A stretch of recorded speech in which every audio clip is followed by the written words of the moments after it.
Okay, I'm here. I'm at my ex-husband's house. My hands are shaking so badly I can barely unbuckle the seatbelt.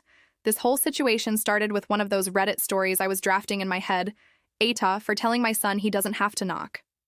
Now I'm parked in my ex's driveway, feeling like I'm in a horror movie. I'm terrified. What if I'm wrong? What if I'm blowing up my marriage over a box of tools and a husband who just likes his privacy? What would you do in my place? Am I totally overreacting right now? I look at the front door. My son's car, the car from his grandfather, is parked right there.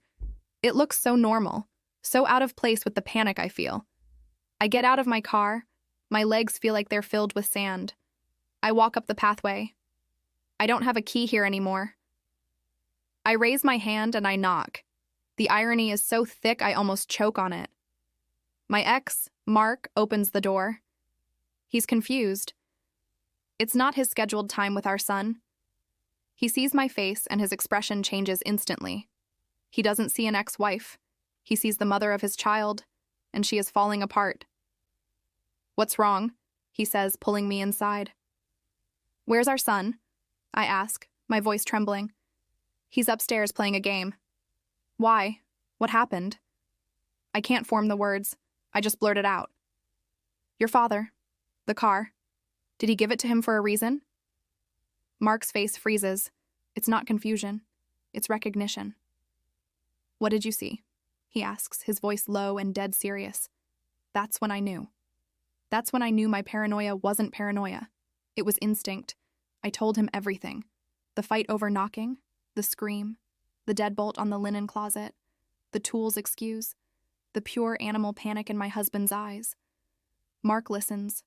He doesn't interrupt. He just nods, his face getting darker with every word. When I finish, he looks up the stairs toward our son's room and then back at me. "I was hoping he wouldn't," Mark says. "Hoping who wouldn't what?" I whisper. "My father. He told me to watch out. He said your new husband. He said he recognized him. From a long time ago. From a place none of us want to remember." My blood ran cold. "Recognized him? What are you talking about, Mark? Recognized him from where?" Mark runs his hands through his hair, pacing the living room. "Look, my dad. He doesn't say things lightly. He's old school. He saw your husband at our son's baseball game last month. He didn't say hello. He just watched him.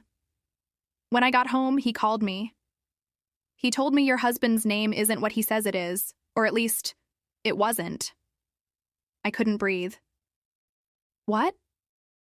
My dad grew up in let's just say a very rough neighborhood, the kind of place where people did bad things and then just disappeared. He said he knew your husband. From back then. He said the guy was involved in something that made people vanish. He was a watcher. A watcher. The word hit me like a physical blow. My mind flashed back to my own panicked thought in the car. What if he's watching someone? Mark saw the look on my face. He said this guy, your husband, he used to operate out of these tiny hidden rooms. Closets, attics, crawl spaces. He'd just observe. For who, my dad never found out. But when people were watched like that, they eventually had accidents. My dad got out of that life, but he never forgot a face. I was shaking my head. No, that's impossible. He's an accountant. He's boring." "Is he?" Mark challenged. "Is he boring or is he just quiet? Does he disappear for hours? Does he get agitated when routines change? Like when our son suddenly has the freedom to show up whenever he wants?" It all clicked. The car. It wasn't a trap for my son. It was a wrench in my husband's machine. It was an unscheduled variable. "The car," I said. "Your dad gave him the car to mess up his schedule." "My dad gave him the car so he'd have a safe way to get out," Mark corrected me, his voice firm. "He suspected this. He told me to wait for a sign. A locked door. Unexplained anger. You just gave me the sign." He pulls out his phone. "I'm calling my dad. He lives 10 minutes away. We need to go back to your house. We need to see what's in that room." Mark's father, Frank, arrived in less than 10 minutes. He wasn't the frail old man I remembered from holidays. He was carrying a heavy-duty tool bag, and his eyes were like steel. He looked at me, not with pity, but with a grim determination. "Let's go," he said. "Mark, you stay here with your boy. Lock the doors. Call me if you hear anything." I protested. "No, it's my house. I'm coming." Frank nodded once. "Fine, but you do exactly what I say." The drive back to my house was the longest 5 minutes of my life. My husband's car was gone. "He's left," I said, a wave of relief washing over me. "No," Frank said, scanning the street. "He's just moved. He knows the pattern is broken." We went inside. The house was silent. That quietude I used to love now felt sinister. We stood in the back hallway, in front of the locked linen closet. Frank looked at the deadbolt. "He's gotten better, but he's still arrogant," he muttered. He took a thin piece of metal and a tension wrench from his kit. I watched in disbelief as he worked the lock. It took him less than 30 seconds. A heavy click echoed in the hall. He pushed the door open. I expected, I don't know, boxes, illegal items, something. But it was worse. The linen shelves were gone. The small space was lined with soundproofing foam. There was a single stool, and the wall that backed onto our neighbor's house, was gone. It had been replaced with a small, dark tunnel, just big enough for a person to crawl through. It wasn't a closet. It was an access point. My husband wasn't hiding in the closet. He was using the closet to get into the neighbor's attic. He was watching them. Who lives there?" I stammered. "A judge," Frank said, his voice grim. "A federal judge, who just got assigned the case against his old associates." That's when the final, horrifying piece landed. It wasn't just that my husband was a watcher. He was still a watcher. "He's been working for them this whole time," I whispered. "He married me. He moved into this specific house. It was all a setup." "Yes," Frank said. "And they would have succeeded? But they got sloppy. They didn't know who I was. They didn't know I'd recognize one of their ghosts." The grandfather knew because his past was tied to the same people. He had gotten out. My husband had not. The car wasn't a trap for my son. It was a warning shot to my husband. It was Frank telling him, "I see you," and my husband's panic. The lock. That was his response. He knew he'd been made.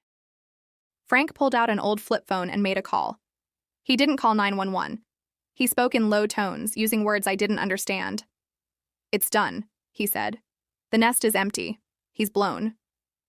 He hung up and looked at me. "A team will be here in 20 minutes. They'll handle the judge. They'll handle him." "A team? Who?" "People who clean up messes," he said, and I knew not to ask again. We walked out of the house. I didn't take anything. My purse, my keys, my wallet. I just left it all. I went back to Mark's house. I sat on his sofa while he and Frank made calls, their voices hushed. My son came downstairs, confused, asking what was wrong. What could I tell him? That the man I married, the man who was his stepfather for 3 years, was a professional criminal? That he was using our house, our family, as a cover to spy on a federal judge for a criminal organization? That his grandfather was some kind of reformed something or other who knew all about it? I just shook my head and told him there was a problem at the house and we'd be staying here for a while. That was 3 months ago. My husband, or whatever his name is, he vanished. The team Frank called, I assume, is a federal task force. The judge was moved to a safe house. The investigation is ongoing, and I'm a material witness. I live with Mark and our son now, not together, but in the same house. It's strange, but it's safe. My son is fine. He's 16.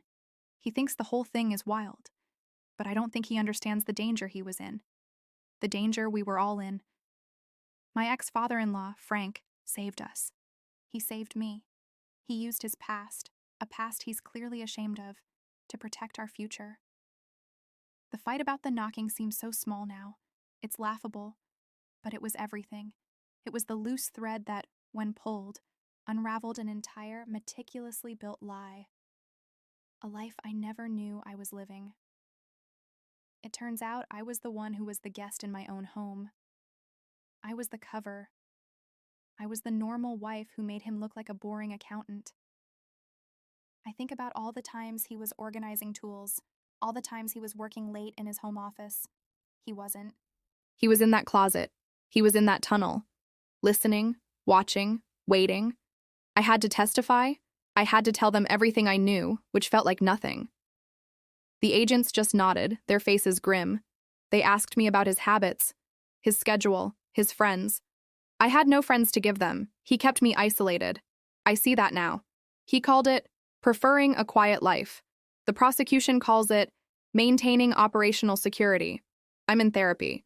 My son is too. Mark has been amazing. He's just solid. He doesn't blame me. He just keeps saying, "We're safe. That's all that matters." But am I? I'll be looking over my shoulder for the rest of my life, wondering if he's still out there, or if his associates are, all because my son didn't knock.